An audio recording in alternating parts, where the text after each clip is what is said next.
Good afternoon.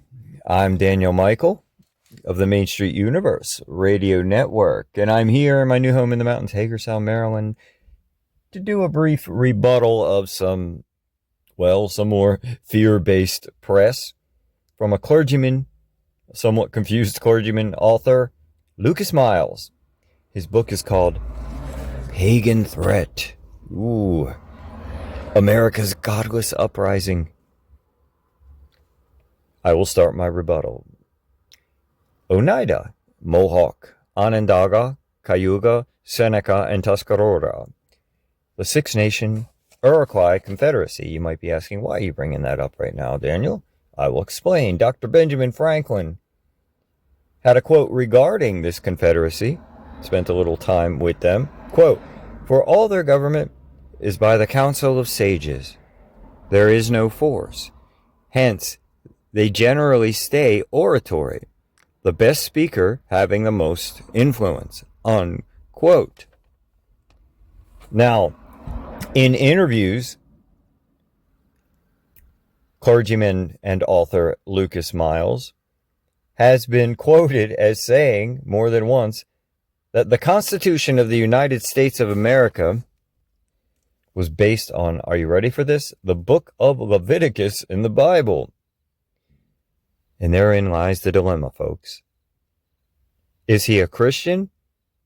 Or does he worship the book of Leviticus? Because it's a whopping 24 chapters or books, depending on how you know the Bible. They're called books, or some say chapters. It's 24 of them before Jesus even arrives. So, for those of you who aren't familiar, the book of Leviticus, in part, is a guide for how to strictly run a one religion society or country. This includes the proper treatment of slaves and the death penalty for adultery. Look around the world, my friends.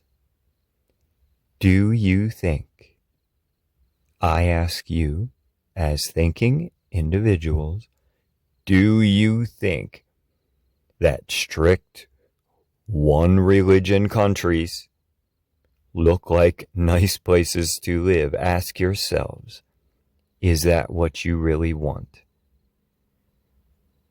The founding of this country and representative republic democracy did not come from the book of Leviticus from the founding fathers. It came from the influence of the Six Nation Iroquois. Now, if Mr. Miles is confused about that, as he is which religion he is, he can private message me and I can give him a history lesson.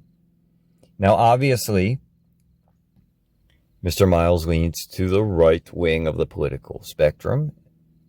And I'm fair. I'm not here to criticize all conservatives.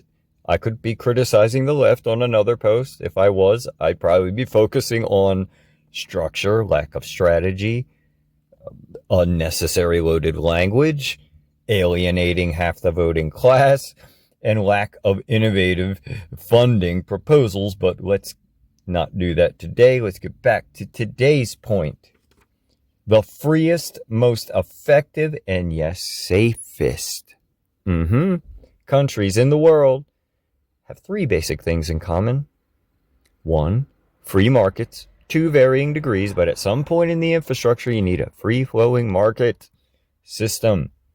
Number two, there's no militarized, styled, quote, drug war, prison industrial complex. Portugal is a fantastic example. They got rid of their war on drugs and now qualify every year as one of the top 10 safest places in the world to live. And it was highly dangerous before. Number three, it's a big one. They all have freedom of religion. These are the places that people want to visit and want to live. You see, in my humble opinion, laws exist as an extension of us as human beings to serve us. We are the masters. When they fail to serve us, they are no longer necessary. But there is one law I can think of that's incredibly necessary, valuable, effective, safe, and crucial. Congress shall make no law respecting the establishment of a religion or prohibiting the free exercise thereof. Not sure where the confusing part kicks in there, folks, but back to the quote. Or abridging free speech or of the press or the right of the people to freely assemble and to petition the government for redress of grievances. Lucas Miles. If you are confused as to whether or not you are a Christian or whether or not you worship the book of Leviticus and give it some new name, that is up to you. And it sounds to me you're confused as to whether or not you are an American. Thank you.